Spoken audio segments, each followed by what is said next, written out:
Doutor Fernando, a gente fala muito hoje em personalizar tratamentos, identificar células e tal, mas saiu agora recentemente um estudo americano, por exemplo, que apontou que é baixíssimo o percentual de pessoas, por exemplo, negras, que participam de estudos ou tratamento e outras pessoas tidas como minorias, né?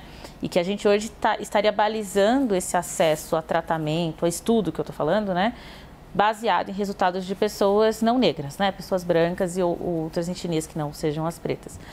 E eu fico pensando, queria te perguntar o seguinte, se isso interfere também um pouco nos resultados que a gente está tendo e nos avanços para o tratamento da doença. E se existe realmente alguma especificidade diferente entre, por exemplo, a minha genética, por ser uma pessoa preta, a da Carla, por ser uma pessoa branca, e se os tratamentos não precisariam ser um pouco mais personalizados também para diagnósticos mais personalizados, pautados em raça mesmo, seja negros, latinos, enfim.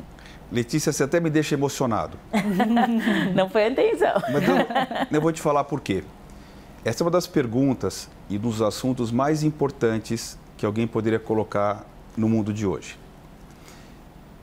Eu saí hoje do consultório porque nós estamos agora com duas indústrias farmacêuticas que fazem pesquisa de ponta, avaliando o papel de combinações aprovadas em populações brancas ou primariamente brancas, onde a população afro-americana ou negra foi subrepresentada. Tá? 3% só. Então, são estudos com 800 pacientes e só 3% pacientes negros.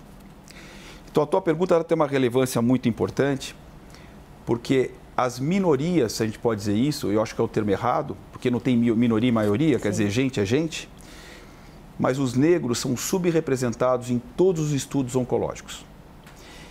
E o problema disso são dois. Primeiro que os negros têm menos oportunidade de ter acesso a drogas que podem modificar a história do mundo. Né? Porque lembra que o câncer, ele é curável para a maioria das pessoas, mas às vezes as alternativas que nós temos não são tão boas, às vezes elas acabam. E um estudo clínico, ele pode oferecer algo que seja muito interessante. Sim.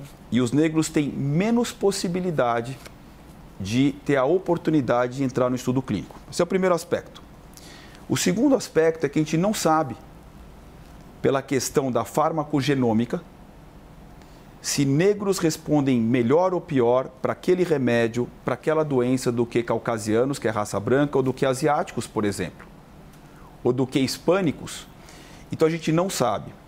Então o que a gente, sim, é uma área que eu faço bastante, quer dizer, eu faço e trabalho muito com pesquisa clínica, e eu acabei de sair, né, de duas reuniões sobre 2 protocolos de pesquisa exclusivamente para a população negra do Brasil. Por quê? Para saber se o efeito do remédio que foi publicado na população primariamente branca ou caucasiana, ele é igual na população negra. E a gente não sabe. Então, esse tema da questão da etnia, ele vai ser provavelmente um dos temas que vivia na sombra, mas que vai ter agora o maior facho de luz. Primeiro, para a questão do acesso a protocolos de pesquisa. Mas segundo, para entender se todo mundo, dependendo da sua origem, responde igual ao mesmo remédio ou eventualmente tem mais ou menos efeitos colaterais. Então essa tua pergunta temos que botar num quadro, porque ninguém... Eu que me emociono agora. Porque ninguém nunca me perguntou isso. E é uma coisa que nós estamos tentando botar luz numa área que ficou, na minha opinião, na sombra, aliás, ainda está, mas agora um pouco menos depois, outra vez, da gente olhar todos os estudos clínicos e ver que o negro é subrepresentado. Isso é ótimo, porque a gente sabe, são complementos, sabemos da letalidade. Por exemplo, o câncer de próstata é muito mais letal em homens negros, mas eu nunca vi uma explicação do tipo, o porquê. Talvez a partir de estudos como esse, parabéns, eu que me emociono agora, a gente consiga descobrir. Que bom, tem esperança aí nos avanços.